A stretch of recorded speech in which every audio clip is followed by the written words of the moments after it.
Wenn Sie das sehen, dann sind 3 Wochen vergangen seit dem Erlebnis, das ich Ihnen heute schildern möchte. Wir sind hier in Zeiskamp vor der Evangelischen Kirche. Heute sind wir unterwegs auf einer Radtour durch die neue Segensgemeinde, die zum 1. November entstehen wird. Die neue Segensgemeinde ist ein Zusammenschluss aus vorher 6 selbstständigen Kirchengemeinden.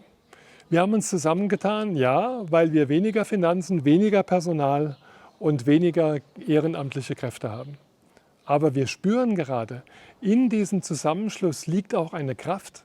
Das, was jeder Ort so hat, das, was uns alle ausmacht, das können wir miteinander teilen.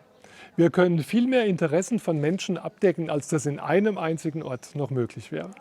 Und so sind wir unglaublich dankbar dafür, dass wir in Notzeiten und in Krisenzeiten nicht einfach den Mangel verwalten oder uns gegenseitig sagen, wie schlecht die Zeiten sind, sondern gemeinsam aufbrechen.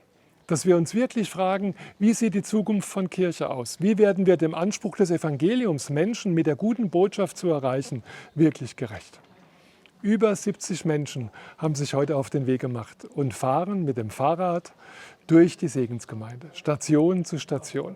Staunen über das, was über Jahre dort gewachsen ist und sind hoffentlich auch gespannt auf das, was werden kann.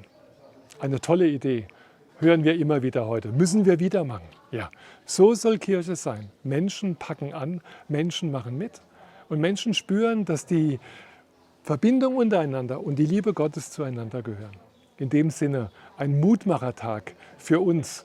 Und für uns alle gilt, was Sie auf unseren tollen Segensgemeinden Westen hinten lesen können. Gesegnet weiter. Einen guten Tag auch Ihnen.